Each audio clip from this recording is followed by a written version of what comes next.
that one day this nation will rise up and live out the true meaning of its creed. We hold these truths to be self-evident, that all men are created equal. I have a dream that one day on the red hills of Georgia, the sons of former slaves. It is now time for Mek Wi Talk Tuesdays with Jeffrey Tavares. Good morning, wherever you're listening and watching from around the world in the Eastern Caribbean. Welcome to Mek Wi Talk this Tuesday morning, the 31st of May, 2022. Before God and all mankind, I pledge the love and loyalty of my heart, the wisdom and courage of my mind, the strength and vigor of my body. In service of my fellow citizens, I promise to stand up for justice, brotherhood, and peace, to work diligently and creatively, to think generously and honestly, so that Jamaica may under God increase in beauty, fellowship, and prosperity, and play her part in advancing the welfare of the whole human race. This morning I have with me the son of the soil, a distinguished gentleman, Jamaica Consul General to Miami, responsibility for the Southern United States, Oliver Mair. Ambassador, good morning to you, sir. Thank you so much for having me on the program, and I appreciate you taking the time to hear what's happening with us here in the diaspora. No? Always an honor for me to just give some updates as to what's taking place. So thank you for having me on the program, and good morning to all your listeners and viewers too, because we're live on Facebook. That's and right. YouTube and everything else. Ambassador, before we go any further, I must say condolence to you on the behalf of the Tavares family, the Roots FM family, and the passing of your cousin. Tragically, sir, I my deepest condolence to you and your family, sir. Thank you. We hope that there's a speedy resolution in terms of identifying the perpetrators. And though Randy was a distant cousin, yes. still. And I also extend my condolences to his immediate family and close friends, many of whom are, like all of us, grieving at this time. And, we really want the perpetrators to be brought to justice as soon as possible. Indeed, sir. Indeed. Ambassador, what is the role of the Jamaican Consulate in Miami? Hold a minute for me. Yes, what is the role of it, please? Sorry, and just to be clear, as Consul General. Yes, Consul General, yes. Mm-hmm. We have our ambassador based in Washington, Ambassador Audrey Marks. Yes. And so she's really the person overall in charge of the bilateral relationships between Jamaica and the United States. So, mm-hmm.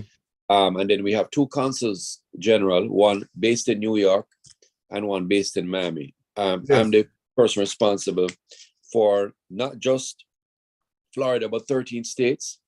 So we cover states, Georgia, Texas, North and South Carolina, Tennessee, Arizona. Yes. So 13 states. And so we do quite a bit of traveling just for engagement with our diaspora communities, especially the larger communities such as, all of Florida, all of Georgia and Texas. And so we are responsible, for example, for persons, renewing their passports here, those who are entitled to become Jamaican citizens, for example, Jamaica, here and they have their children, their children can become Jamaican citizens, and we facilitate that process. So you have citizenship by descent, and you have through marriage. One takes about 3 months by descent, and then by marriage it's a little long. It's 2 years approximately. And then, as I mentioned, passports. We also get in consular matters. Persons who fall on hard times on here in the United States will reach out to us for support. We deal with our involuntary returnees, aka deportees. We manage that process. We have situations like our workers or seasonal workers who are up here. Mm-hmm. Time to time, they may have challenges and they reach out to us for support. Like, for example, there's a tragic situation now in Panama City where we have had a couple Jamaicans who've actually passed away on the job. And one of them reached out for support with getting the remains back to Jamaica. And though we don't have a budget for that, what we do is reach out to the community and get persons to assist. Mm-hmm. Not something we can offer on a wide scale, for the real desperate and those who are in dire need. Yes. We work closely with Jampro for investments. In fact, over the weekend, I had the Jamaica Stock Exchange here with us. And we did some work on the ground with the Florida Jerk Festival. We do a lot of representational work in Jamaica. But for this particular exercise, before I hand back to you, we asked the producer of the event, Florida Jerk Festival, to donate $1 from every ticket sold. And that money is going back to now a studio in Jamaica called the Jamming Studio in Trenchtown, run by Henley Morgan. And it's one of the projects that is listed on the Jamaica Social Stock Exchange. Mm-hmm. So part of what we do to it is facilitate support back to Jamaica, especially to support whether it's our students, or hospitals or clinics. So we get involved. We get involved in anything that relates to Jamaica or Jamaica. Okay, Ambassador. If a Jamaican get themselves in trouble overseas, or so for instance saying that for some reason, and not put you on the spot, Consul General, I don't want my ambassador to hear and think. Yes, Consul General, I'm sorry.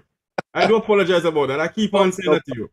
No problem. Consul General, if a Jamaican should get themselves in trouble overseas, so I'm saying that they get caught with some DUI or something, and they're for some reason they're languishing in some jails in Miami. Yeah. And somebody reach out to you. What can you do to assist them? It's no hard crime that they did. They just drink some of the drunk row, some of the white rum. Yes. And something like that happened. Okay. The truth is that, you have to abide by the laws of the land, and we're not lawyers here at the consulate, and we can't interfere with the legal process. So somebody will have to follow through the entire legal process. What we will do is, for example, ensure that they have a lawyer, encourage them to get a lawyer, and if they're not getting their basic rights like a phone call or able to reach out to the family, or if they're having difficulty reaching a family member back home in Jamaica, we can assist them with that. But we don't get involved in providing legal advice. If you need some recommendations, we may make some to you, and that is or if you're incarcerated, for example, and they're not giving you any food or water or something, basic human needs. This is where we would step in now, reach out to the authorities and say, hey, we have a Jamaican national who's complaining that you're not feeding or you're not giving them water or liquids and stuff, or they're being mistreated. The prisoners are beating them up in the facility or something. This is where we would step in now and speak to the authorities on behalf. So we ensure that the human rights are maintained for our. So if, for instance, saying that you would recommend that if any Jamaican national enter in the United States, they should register with the Jamaican consulate or the Jamaican embassy in Washington, or always a good practice to register with us, and we like to know where our nationals are. For example, our seasonal workers, there's a government program, farm work program, right, and not just a farm work program. For example, our hotel program. You know, every year the U.S. government allows 66,000 hotel workers, seasonal workers, to enter the United States, and of which Jamaica has a large portion of that number. Do you know how much Jamaica have? Jamaica has the bulk. That's my Okay. information. I'm no expert in this field, but to the best of my knowledge, we have received the largest allotment. But there's a process, and we do a good job. And we at the consulate, we go and visit them many times at their hotels and see how they're doing, and keep in contact with them. But there are some in the private program now, which we have no idea where they are. We don't know what is happening with them. And how I know about a lot of them is that last 2 years ago, when our Jamaican borders were closed, many of them now started to come out of the woodwork, because because we have liaison officers for the Jamaican program. All of those were organized, and they were sent out before the borders were closed. But the private program now, they were stuck here, and many of them fell on hard times, and they started to call on us in droves. I mean, I'm a man I facilitate calling me directly and stuff. Sometimes it works for me, and sometimes it doesn't work for me. That case, man, it was really hard, because my phone was ringing from 4 o'clock in the morning right through to night. People calling and say, "Man, I just got this number that I should call if I need help." And not certainly the access you want to your consul general, but what it did facilitate is that we were able to rally with the community to get. We were able to put people who were kicked out of their housing facilities. We were able to put them up in hotels. We were able to provide them with food and medical support. And most importantly is that, let me not say most importantly, but we did this without any major resources from the government of Jamaica. The community rallied with us, and they were able to provide us with these hotel rooms that were vacant. People in the community we work well with, they say, "Listen, CG, we're here to support you. This hotel is yours." It's a small hotel. So we're able to persons, and the different groups provided food. The doctors in the community provided free medical care, and we just facilitated. We called, we asked for support, we rallied, and we were out there providing the food and helping, and so where other islands had to fork out millions of dollars to keep their nationals happy. We're able to keep our people happy with very minimal expenditure, and it thanks to the power of the diaspora and working closely with them and the relationships that we have built. So this is an example of some of the things we do, and you really don't know the power of the consulate until you're caught in a crisis like we were in. Where people now need some kind of support. They're turning everywhere, they can't get any support. And somebody said to them, "Why don't reach out to your Jamaica consulate?" And they call, and then we're now able to work with them. And listen, 13 states. 13 states is a lot of a geographical area to cover. So when you have somebody calling you, one from Tennessee, say, "Man, him just get kicked out of him house and him need some support," and you have another set in Atlanta, another set in Panama City, and you have to be making calls in the different states to try and get it going and working with the people. And it was a tough time. So like how you have responsibility for a lot of states, do you have liaison officers in most of the states that they can go to and the liaison to you? Good question. We have honorary consuls who, they give up their time free to the government, and we have one in Atlanta, Dr. Bryan, and we also have Dr. Bryan. She's the daughter-in-law of the late Vivian Bryan. Well, you probably yes. She's the honorary consul in Atlanta. Then we have Mr. Fullerton in Texas. So we have we are looking to expand our honor consul persons who assist. But we always have to try and find the right person, because you want to make sure that the community also, even though it's voluntary, these people play key leadership roles, and if you put the wrong person there. So how do you pick that person? Well, the two that are there are persons that I inherited.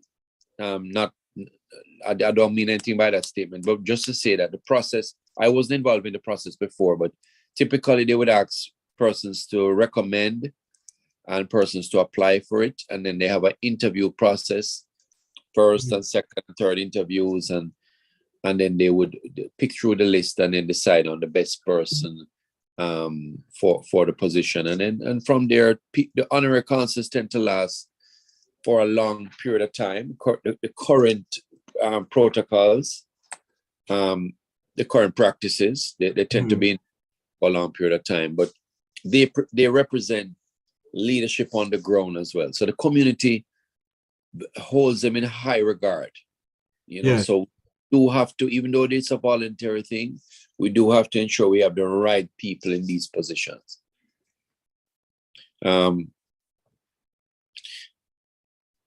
Yes. I see wherein somebody's asking a question here. If a Jamaican is being deported from the United States, yes, does the Consul General know about it? Or it just go down to the Foreign Affairs, then to the Ministry of National Security? We have individuals here at the consulate, because we have a 16-member team, and we have our security attaches who specifically deal with the deportees, because one of the things we have to do is we have to interview everyone that's been returned to Jamaica to ensure, first of all, that they are Jamaican.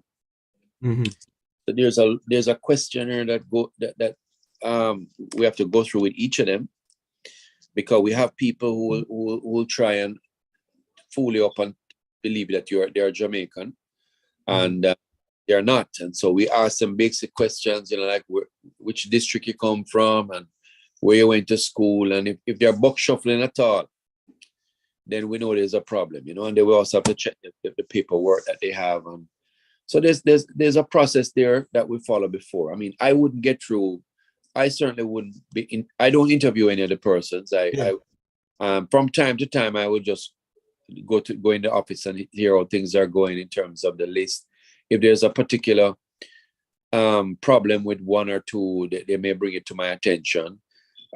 We do prison visits from time to time. There are a number of prisons, as you can imagine, throughout all 13 states, and from time to time we go out, we do visits, we hear from more Jamaicans there and find out if there are any problems, and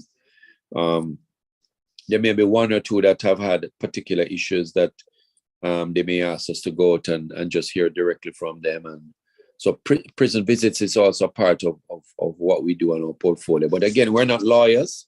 Yes. So sometimes people even asking a question may wonder how involved we get. There's no way we can get involved in everybody's case, and we're not lawyers. So people have to have their legal representation, and they come to us more from a perspective of if human rights are being abused in these facilities. We encourage persons stay on the right side of the law, because I have seen some, I've seen every sort of individual from Jamaica in this sort of facility. And, somebody could be speeding, somebody could be drinking, some minor issues, quote unquote, get themselves in trouble. Overstaying, very careful when you come up and overstay. People who come up here and work illegally, that's also another issue. So we always remind our Jamaican nationals, look, being able to visit the United States is a privilege. Persons want to do so. So observe the rules of the country that are here. We don't make the rules. We're here. I mean, as a diplomat, I'm here basically on not the invitation, but based on the Vienna Convention, there is some protocols in how we interact as diplomats all over the world. And so we're here, we're immune from the law. Yes. There are certain things that they ensure that we are looked after in terms of our safety, and we do the same when they come to Jamaica, you know. So there are certain conventions and protocols we exchange as diplomats, country to country. But we have to ensure that our nationals remember that at the end of the day, you're here as a visitor in a foreign land, or even if you're a resident or a citizen, you have to observe the rules of the land of the United States. And we can't protect you from that if you get into an infraction. The only thing we can do is ensure that if you have a problem with your human rights, we can step in and speak to the authorities in that regard and encourage you to get the best legal representation. Mm-hmm. If for instance, saying that a Jamaican national his life is at risk. In other words, he's a member of the There's a process for that too as well. Okay, you know what I'm talking. Yes. There's a process, and so the United States has their rules of asylum and how they treat with individual cases, and so we are not there to be advocating for anybody or not, you know. But okay. They have their processes of managing their country, or their rules and their laws, and so persons just need to fall in line. Where we come in is if you have a particular difficulty that you have tried everything and you really just need a little support from your consulate, you know, they will reach out on an individual basis. We will assess to see if this is something that we can join in to support or to help, right? And, you know, many times we want to step in and help, but you have to bear in mind that we can't override the laws of the land, right? That for the United States. So we can't, just the same way if they come to Jamaica. They can't yes. Yeah, you understand? They have to abide by our Jamaican laws. Yes. So it is. Let us switch gear from that now. Jamaica 60. What is the plan for the Consul General in Miami for the citizens of Jamaica who lives in Miami in the other areas that, you know, you're responsible for? What is your plan for Jamaica 60? All right. So we just had a big launch a couple of weeks ago with Minister Babsy Grange came up, or Minister of Culture, Entertainment, and Sports, and she was part of launching our 60th year. We had a wide range of array of entertainment, and and then we highlighted our list of events for the entire year. And these are community events, because one thing with a strong community like the Southern United States, we already have events taking place, Jeff, that just need, you know, perhaps the endorsement or the presence of us as representatives to come and support. So we don't have to necessarily create every event. Okay. So we more just support specific events that we can highlight as Jamaica 60th. And then we put on a few events. For example, we will have a major church service on July 31st in South Florida, working with Pastor Fernandez. It's a church that holds up to 4,500. And we do this on an annual basis. We have a choir that practices for the event. We will bring in the church community. We will probably have a couple of the gospel artists performing. Then we have a gala on August 6th. We'll have Inner Circle performing, as well as a local disco, and we will have a couple of classical singers performing during dinner, and then we will also honor. Mr. Consul General, hold on a minute for me, please. I'm going to take a quick commercial break. Hold on a point. We're going to take a quick commercial break here on Mek Wi Talk. We're speaking to the Jamaican Consulate to Miami, Mr. Oliver Mair, and on the other side of the program, we're going to ask him some more questions. Then I know he's a very busy individual, so I'm going to let him go pretty soon. We're going to take a quick commercial break here on Roots 96.1 FM. We're listening and watching from around the world and the Eastern Caribbean. Take it away. Dream that one day this nation will rise up and live out the true meaning of its creed. We hold these truths to be self-evident that all men are created equal. I have a dream that one day on the red hills of Georgia, the sons of former slaves and the sons of former slave owners will they be able to sit down together at the table of brotherhood. I have a dream that one day, even the state of Mississippi, a state sweltering with the heat of injustice, sweltering with the heat of oppression, will be transformed into an oasis of freedom and justice. I have a dream. My four little children will one day live in a nation where they will not be judged by the color of their skin, but by the content of their character. I have a dream today.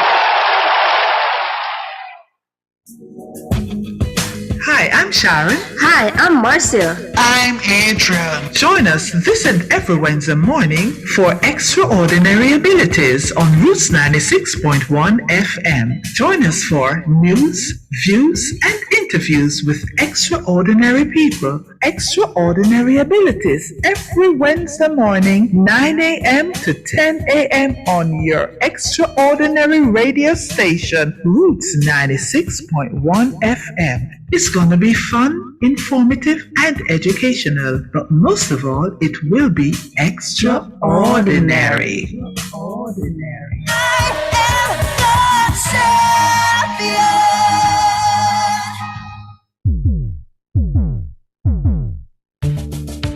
Get the real inner city community news and be informed. You can do all that and more on City Beat, Monday to Friday at 12:45 p.m. on Roots 96.1 FM. City Beat puts you in the know and keeps you rocking in the world of knowledge. So let City Beat catch you on Roots 96.1 FM, Monday to Friday at 12:45 for City Beat. City Beat is the pulse of the city, so don't miss it. Monday to Friday at 12:45 p.m. on Roots 96.1 FM.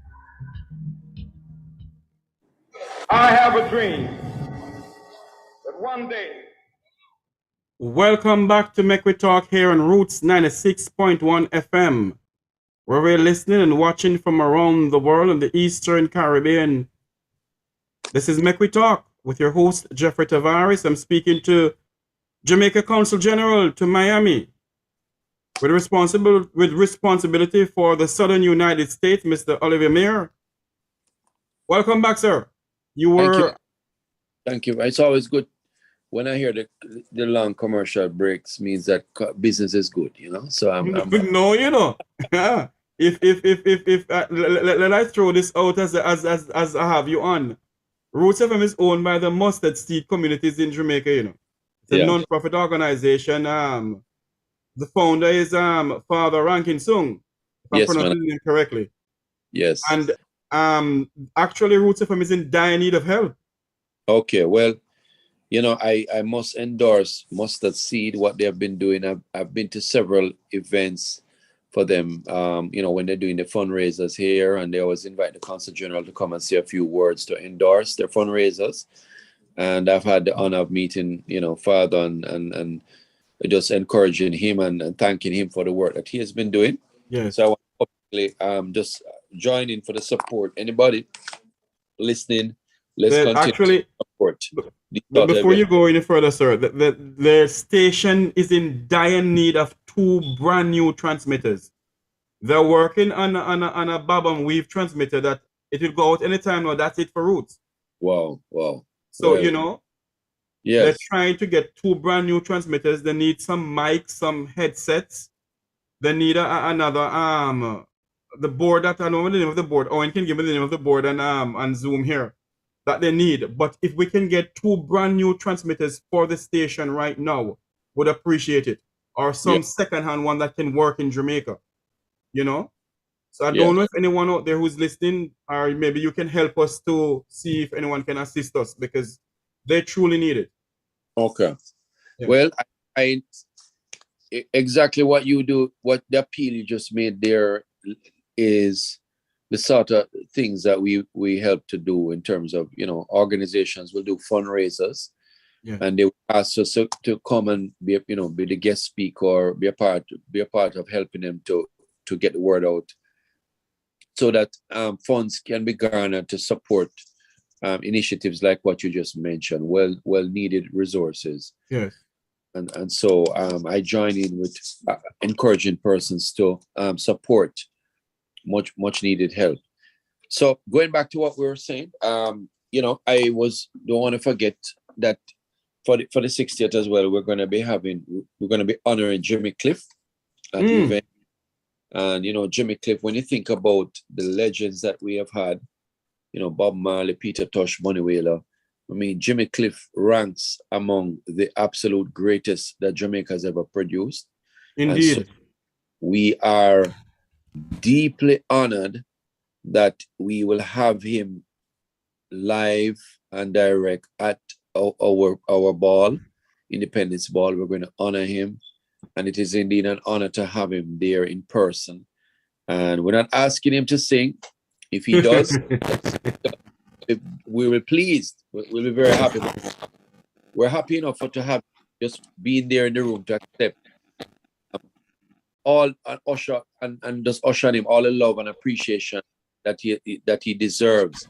We're giving him the Consul General's Lifetime Appreciation Award. That's good.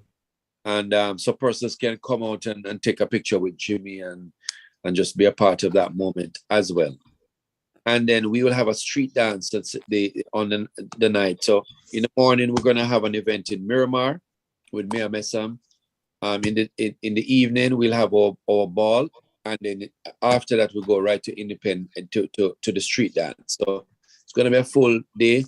We're also going to fit in a flag raising on the day.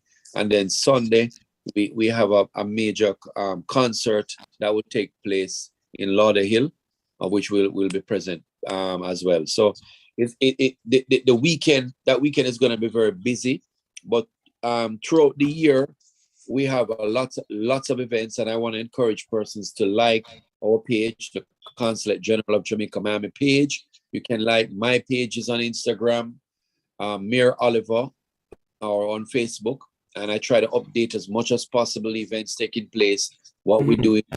Persons can get involved, and even if you're in Jamaica, you can watch what's happening and send your comments and your feedback, and just be a part of that. I mean, just over the weekend, I was at an event for we were at Pluto and Friends. We had Pluto, we had You mean Pluto Shervington? Pluto Shervington. He performed. We had Ernest Smith, Boris Gardner, JC Lodge. Tommy Cowan was the MC, Fab Five. So I mean, South Florida is live and well, and what we're having now is there's a movement from the north to the south. A lot of persons are leaving from the north and coming to the south. So yes, it more and more people are moving to the warmer climate, especially since COVID, and we have more and more Jamaicans and more activities down here. Kingston 21 is becoming the hub of the diaspora. I know some of my other diplomat colleagues will want to argue otherwise, but the numbers don't lie. Everybody moving here to South Florida and moving to the southern United States.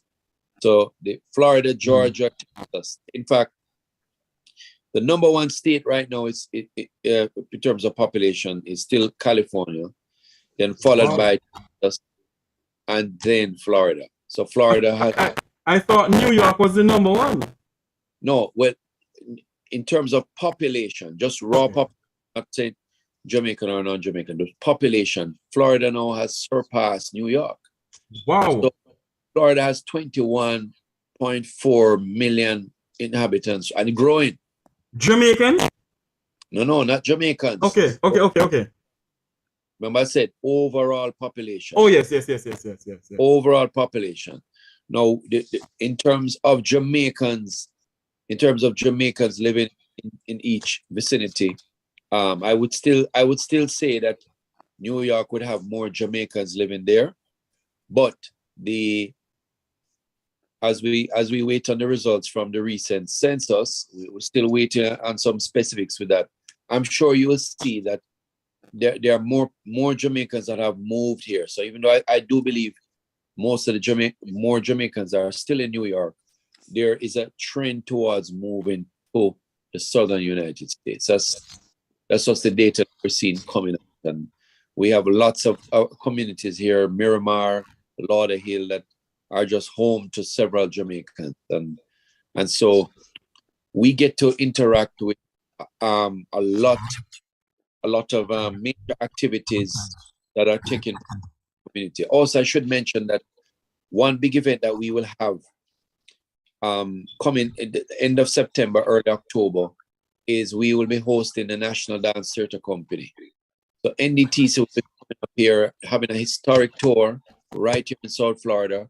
We're working with the Louis Bennett Heritage Council. And so folks are in for a big treat, DTC, right here, you know. So lots of exciting things happen.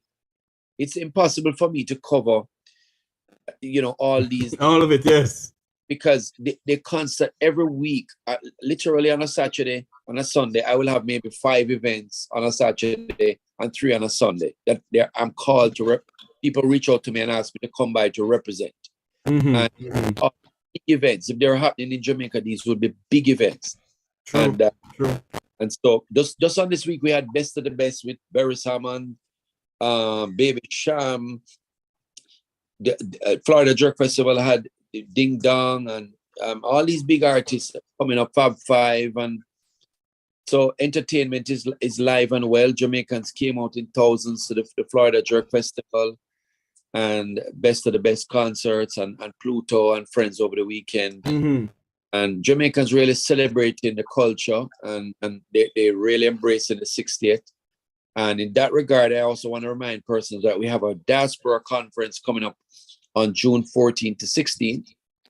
And here in South Florida, we'll be having a watch party each day at our museum, the Island Space Museum at the Broward Mall. And persons can come out on a daily basis on the 14th, 15th, and 16th and watch the live conference taking place in Jamaica. It's a conference that happens every 2 years. Yes. We have speakers from all over the world in Jamaican diaspora to come and talk about issues that relate to a Jamaican diaspora.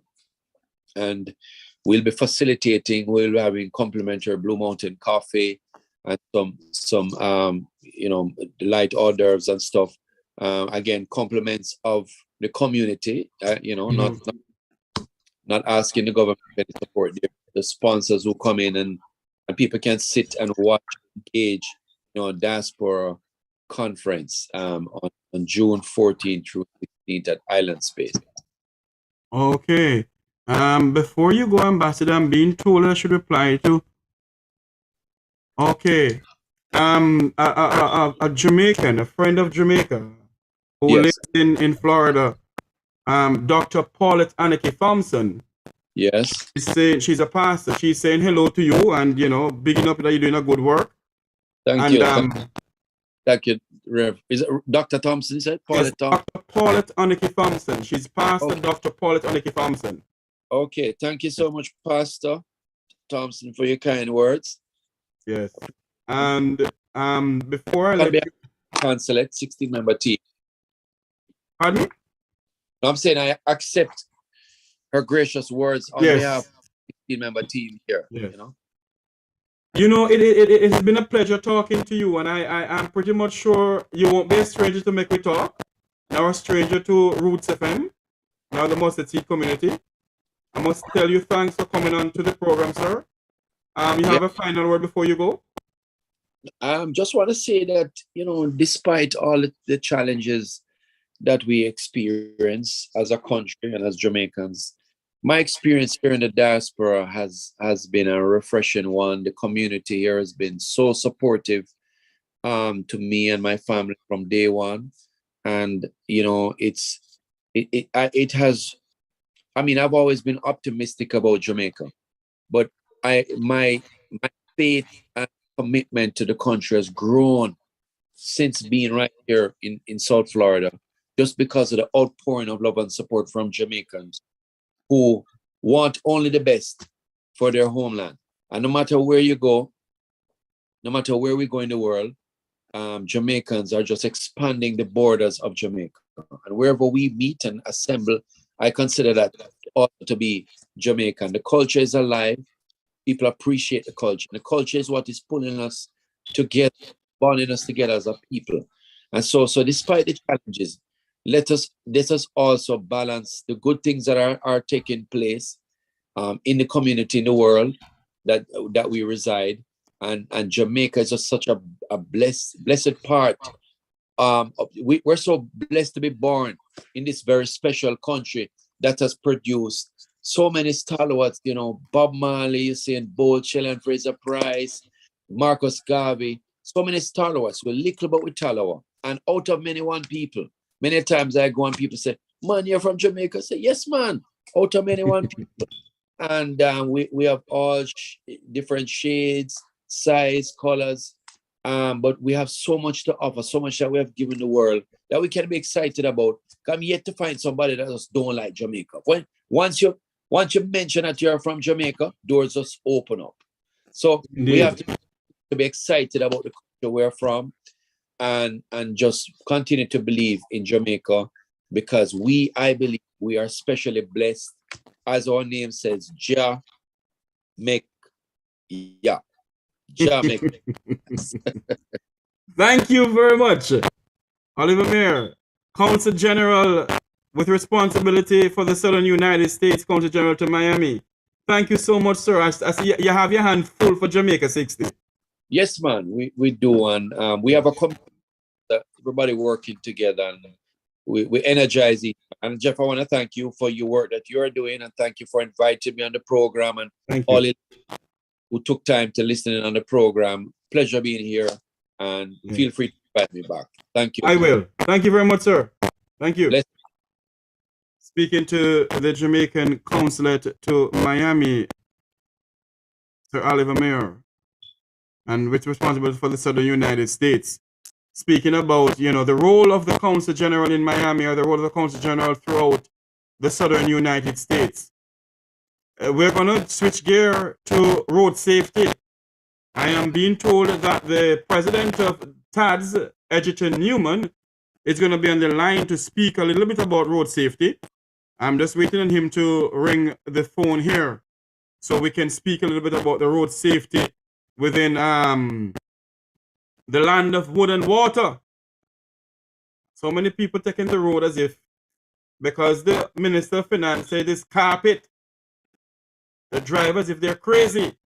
We don't have enough time leave on the program. I hope the goodly gentleman can give us a call right now.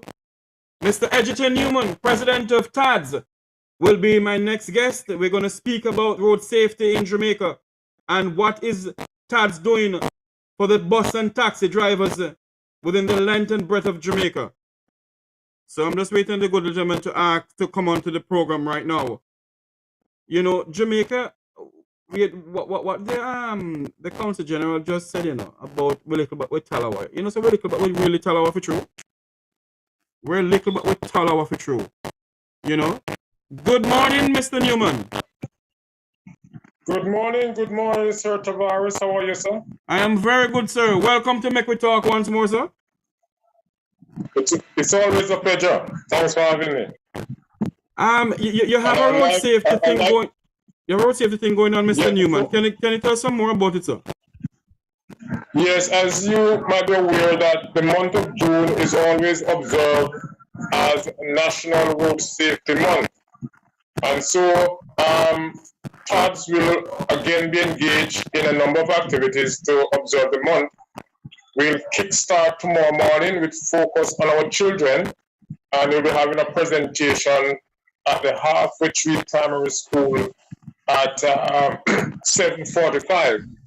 I will invite our team members to come out and share with the kids for a few minutes as we talk to them about road safety. Of course, we continue the month. Not many activities this year will be put on by TADS, but we continue the month with a number of events. one of the major ones coming up, which will be officially announced on Thursday, is a major cricket competition, 20 over competition. You break up there, Mr. Hold on a minute, Mr. Newman. When you talk about cricket, you broke up this a while ago. You can't play cricket, repeat what you said a while ago, sir. All right, let me say it again. We're going to be having a major cricket competition, 20 over cricket competition at the Melbourne Cricket Club on the 19th of June, and it will be the transport operators versus the media. And there are two special batsmen on the team, hopefully. So hold on, Mr. Newman. Dudley and Owen from Roots will be there playing cricket with you too? Listen, Dudley and Owen, they are members of the transport sector, right? They are members of TODS. So, of course, if they, I know Dudley can bat, I know that already. But I know maybe Mr. Brown can pull.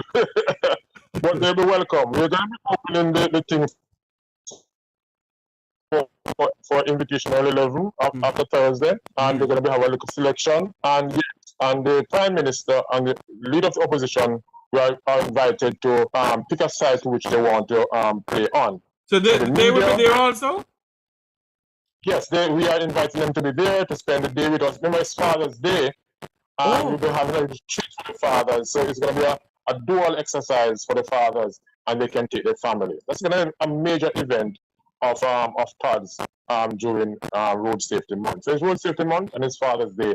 So we invite all fathers to come out. Yes, there will be several activities not been confirmed as yet, but we know on the 29th we'll be sharing with Grinnell Driving School for a driver's defensive driving course in Mandeville. And there are other things planned, but I wanted to share those three. We're going to be a part of the National Road Safety Council activities. And so look out for those things. On the 26th, Jeffrey, of this month, we're going to have a service at our home church. We call it our home church, the Boulevard Baptist Church, to remember all those persons who died last year through road accidents. And the Minister of Transport have already confirmed and endorsed the event. And so those are some of the major activities this month for road safety. Yes, but tomorrow night we'll announce some more as soon as we get them confirmed by the various stakeholders. We don't have enough time here, but I'm going to switch on a very tricky topic that is facing the transport sector. Yes. The Minister of Finance went into Parliament and made a grand announcement pertaining to giving the bus and taxi drivers $25,000 gas voucher. What have you heard anything more about it, Mr. Newman? Are they gonna get it, or are the minister was just putting the bus and taxi drivers to just shut them out by saying, I promise you that, but you're not gonna get it? Well, Jeffrey, of course, we had a meeting last Tuesday, and we sort of take a decision that would march down to Hero Circus this morning. But I did not advise the group that the following day the minister called me, and which one of the minister? Minister Audley Shaw, Minister Clark? Yes, the Minister Audley Shaw called me to ask me some questions about the $25,000. It should be the other way around, but whatever way he asked me about it. And then yesterday, we got the official announcement that yes, within the next couple of weeks, we will be getting the $25,000. And I saw a release last. But Mr. Newman speaks to it also. So but it Mr. seems to me that we're going to get it. We have our fingers crossed. Yeah. Mr. Newman, the question that I want to ask you is this. What can $25,000 do in this dying time and age where gas prices going up all across the world? If me and Motley of Barbados, I know maybe you can't answer what I'm going to ask, but I mean, you maybe you can lobby Minister Shaw to go to Prime Minister Holness and say, listen to me now, man. If Barbados, I don't think Barbados have an oil refinery, but we have an oil refinery in this country. If Barbados can take such an action by taking off the gas tax, you don't think that should be the case here in Jamaica, Mr. Newman? And you being the president of TADS, Louis Barton is back home now. Welcome home, Mr. Barton. You and Louis and other members of the taxi fraternity, presidents and so forth, can't you all join forces and, you know, with the minister, with the director of the transport authority, join forces and say, okay, we're going to approach the prime minister, the minister of finance, the minister of transportation, and say, listen to me, can't you do something? Because it's not only bus and taxi drivers facing the pans of hell with gas prices in this country, you know. Everybody's facing it. Everybody, yes, everybody. But Jeff, let me just be quick to say that, and you know too, one of the problems we have in the transport sector is that of unity. If I could alone, or myself and Barton, or 2 or 3 other persons, could demand and receive what we need from the government, problem. But you know, in politics, numbers count, and the problem we have is a problem of coming together, the leadership. Thank God we are making another try of the coming together issue. And this Thursday, we are hoping to have a whole lot of president, and I'm praying as we speak that they will come together, that we can take some decisions. But you're perfectly right. What we need is not $25,000. It's not $200 million in revolving loan. What we really need is a reduction in the SCT from from fuel. So that's what we need. And I would start and lobbying tomorrow morning with anybody who joins to get a reduction on the SCT. If we don't, then we're going to be in a problem over and over. The gas will only last a maximum of 2 days, right? 2 days, a day and a half for bus and 2 days for taxis. It can't help. But Mr. Newman, Mr. Newman, you have so many gas station operators on the platform.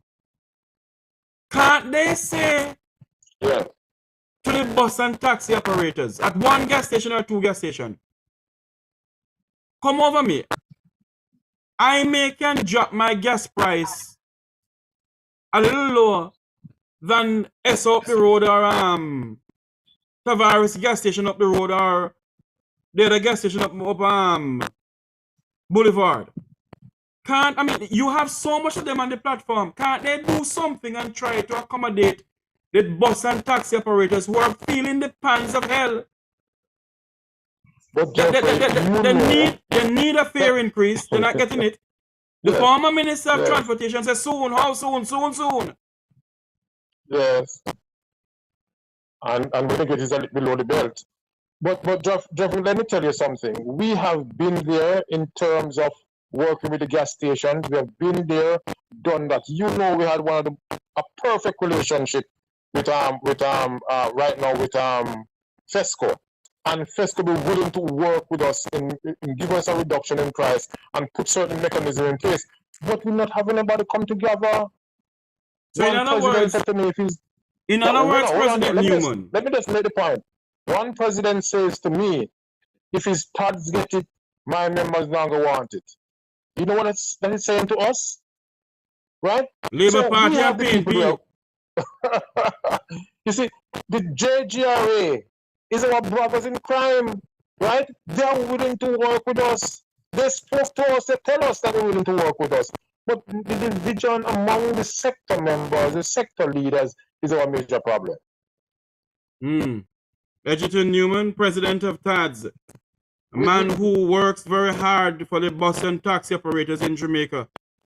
You know, we need to do something more, you know.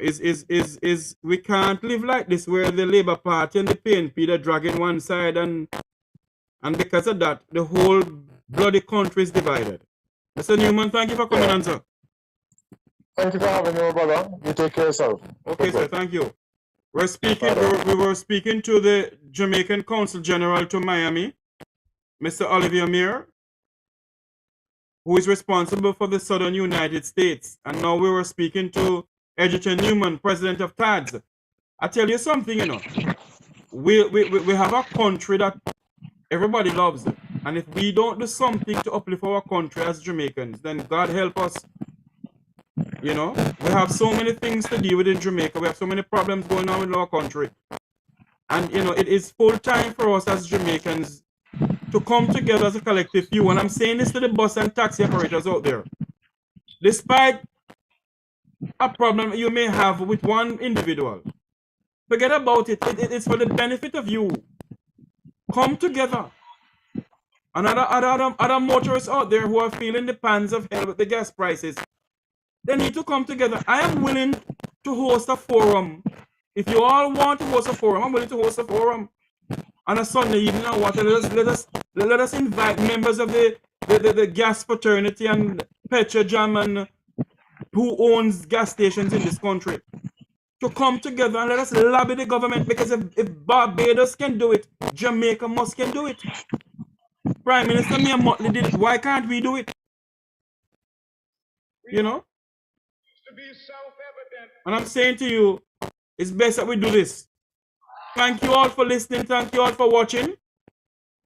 I am Jeffrey Tavares saying so long, and I must say to all our listeners and viewers out there, see what you can do to help Roots FM. We're in dire need of 2 transmitters. Two transmitters. We need some mics and some earphones. So see what you all can do to assist us. I am Jeffrey Tavares, returning to the studios of Roots 96.1 FM. Until you hear my voice again, may God bless you, and may God bless Jamaica land we love. Justice.